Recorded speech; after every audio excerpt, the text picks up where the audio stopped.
ಎಲ್ರಿಗೂ ಆಸೆ ಇದೆ, ತಪ್ಪೇನಿಲ್ಲ. ನಾನು ಮುಂಚೆನೇ ಹೇಳಿದ್ದೀನಲ್ಲಪ್ಪ, ನಂದೇನಂತ ಹೇಳಿದ್ದೀನಲ್ಲ, ಅದೇನು ದಿನ ಹೇಳ್ಬೇಕಾ ನಾನು? ಪದೇ ಪದೇ ಏನು ಹೇಳೋವಂಥ ಅವಶ್ಯಕತೆ ಇಲ್ಲ. ನಾನು ಸ್ಪಷ್ಟಪಡಿಸಿದ್ದೀನಿ ಏನು ನಮ್ಮ ವಿಚಾರ ಏನು ಅಂತೇಳಿ. ಯಾರು ಆಕಾಂಕ್ಷಿಗಳಿರುವಂಥದ್ರಲ್ಲಿ ತಪ್ಪಿಲ್ಲ.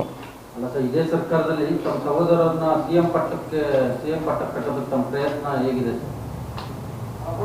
ನನಗೇನು ಗೊತ್ತಿಲ್ಲಪ್ಪ, ನೀವೇನು ತೋರಿಸ್ತೀರಿ ಅದನ್ನು ನೋಡ್ತಾ ಇದ್ದೀನಿ. ಆ ಥರದ್ದೇನೂ ಇಲ್ಲ. ನನಗೆ ಶಾಸಕರ ವಿಚಾರ ನನಗೆ ಗೊತ್ತಿಲ್ಲ. ನನಗೇನಾರ ಬೊಮ್ಮೂಲ್ ವಿಚಾರ ಇದ್ದರೆ ಕೇಳಿ ಹೇಳ್ತೀನಿ.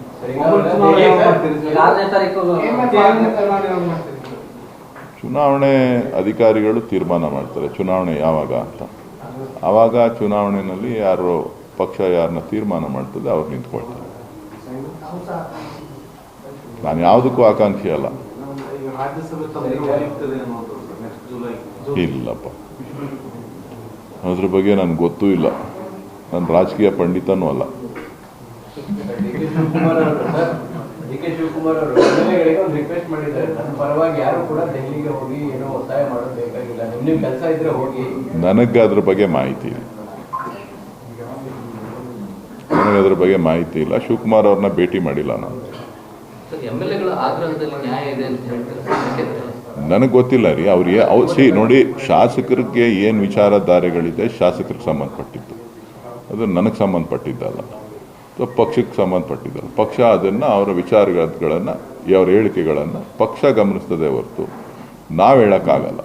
ಹೈಕಮಾಂಡು, ರಾಜ್ಯ ಮಟ್ಟದ ನಾಯಕರು ಅವರು ಅದನ್ನು ತಿಳಿಸ್ತಾರೆ.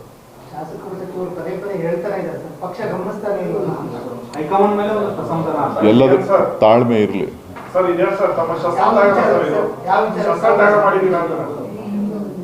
ಶಸ್ತ್ರ ಇದ್ರೆ ತಾನೇ ತ್ಯಾಗ ಮಾಡೋಕ್ಕೆ.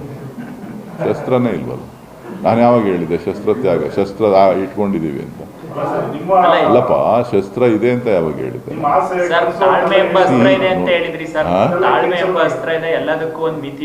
ಈಗಲೂ ಹೇಳಿದ್ನಲ್ಲ ತಾಳ್ಮೆ ಇರಲಿ ಅಂತ.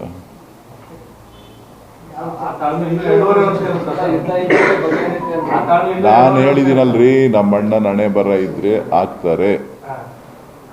ನಮ್ಮಣ್ಣನ ಹಣೆ ಬರ ಇಲ್ಲ ಅಂತ ಅಂದ್ರೆ ಯಾರೇನು ಮಾಡ್ಲಿಕ್ಕೆ ಆಗುದಿಲ್ಲ.